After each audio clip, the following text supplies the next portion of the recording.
반갑습니다. 인생교육 졸업자 비비런덕입니다. 제 영상이 처음이시라면 아래 정보란에 링크 주소를 따라 자소서 비법 노트 그리고 면접 비법 노트 영상에 댓글로 메일 주소 남겨주시면 보내드리도록 하겠습니다.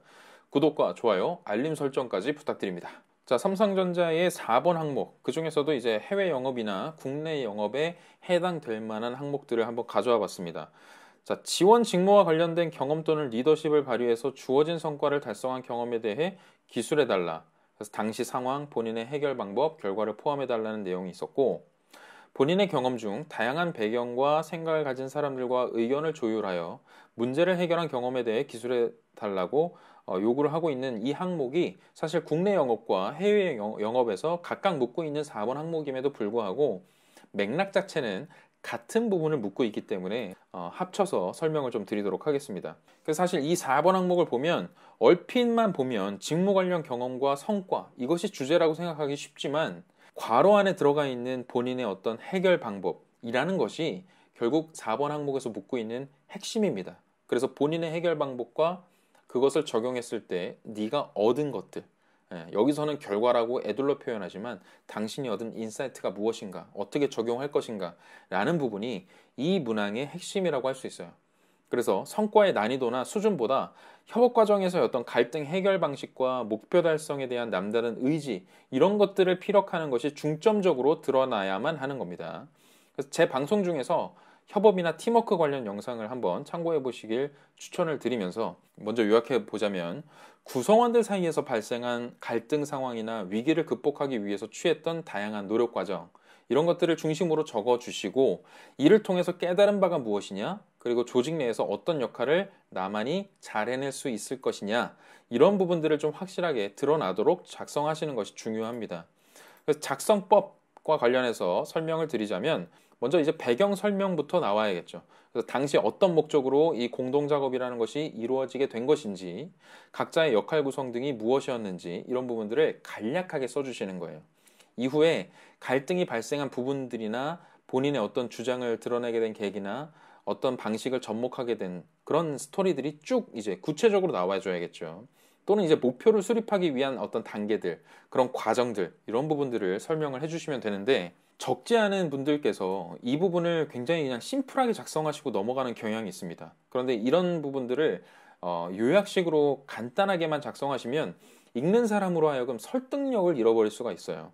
때문에 갈등이 발생된 그런 상황이나 본인의 주장을 접목시키게 된 그런 계기와 관련해서는 최대한 구체적으로 충분히 설명을 하셔서 결국은 읽는 사람이 이 상황 자체를 이해하도록 객관성을 확보해 주시는 것이 중요한 겁니다. 그래서 상황이 의도치 않은 방향으로 계속 나아갔기 때문에 제가 나서야만 했던 겁니다. 혹은 어떤 갈등 상황이 발생했기 때문에 이 부분을 가장 먼저 봉합하는 것이 저한테 주어진 미션이었습니다. 라는 식의 어떤 메시지가 강하게 느껴져야 뒤에서 나올 이야기들이 충분히 그 타당성이 좀 느껴진다. 라는 부분을 좀 기억을 해 주실 필요가 있어요. 그 다음으로 상대방을 어떻게 설득을 했거나 혹은 이제 불협화음들을 잠재워 갔든 이런 방식에 대해서 구체적으로 작성을 해 주실 차례인데 이제 문항에서 나오는 대로 만약에 이제 리더로서 어떤 결과물에 대해서 책임이 컸었던 역할을 맡았을 때의 당시의 어떤 사례였다고 한다면 우리가 왜 이 성과에 도전하고 있고 무엇을 달성해내는 것이 목표였는지에 대해서 먼저 구성원들로 하여금 목적 의식이라는 것을 심어주시는 것이 중요하겠죠. 그리고 그 과정 속에서 구성원 각자의 역할에 대한 책임을 부탁을 했을 것이고 그 책임이라는 것은 형평성을 놓쳐서는 안 되겠죠. 공평하게 한쪽에 쏠리는 일 없이 수평적인 의사결정을 통해서 투명한 방식으로 결정되어야만 했을 겁니다.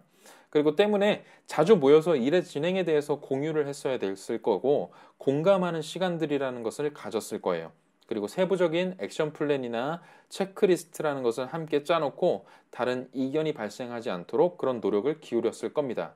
자, 그리고 만약에 일의 진행 과정 중에서 문제가 발생하더라도 구성원들의 의견을 모아서 적극적으로 그때그때 수정하고 보완하고 어느 누구의 의견도 쉽게 묵살되지 않고 항상 이런 문제들은 한 사람 한 사람의 의견을 소중히 여기고 존중해주고 그리고 또 이제 각자의 역할에 대해서 사소한 부분까지 리더라면 수시로 어떤 피드백들을 해주고 그런 역할들을 수행하는 과정 속에서 다른 어려움은 없는지 끊임없이 체크하고 확인했어야 되는 그런 노력 과정들이 들어가주면 좋겠죠.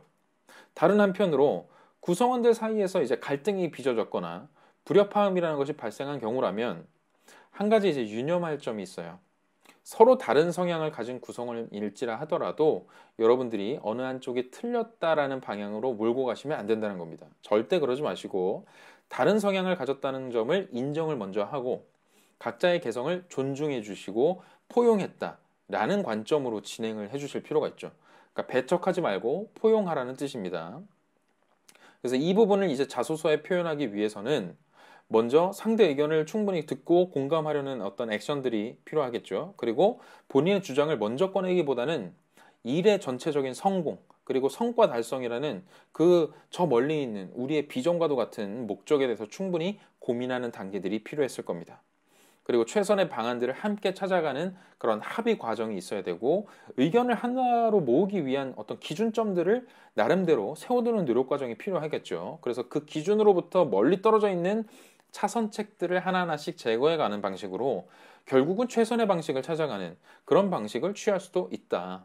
그래서 무엇보다 이 같은 방식으로 상대방을 설득하려면 당연히 차선택을 선택할 경우에 예상되는 리스크가 무엇인지에 대해서 내가 먼저 공부하고 그런 것들을 객관적인 수치나 과거 데이터나 유사한 경험이나 사례 등을 토대로 찾아보고 상대한테 설명을 해주셔야 되는데 이때 상대방한테 어떤 도식화된 자료나 이미지 자료나 이런 것들을 통해서 이해를 돕고 배려하려는 그런 자세들도 나와주면 좋을 법한 노력의 과정이겠죠. 그래서 위에서 언급한 점들을 곱씹어 가면서 본인의 경험에 대입을 해본다면 커다란 문제 없이 작성해 나갈 수 있을 거라고 봅니다.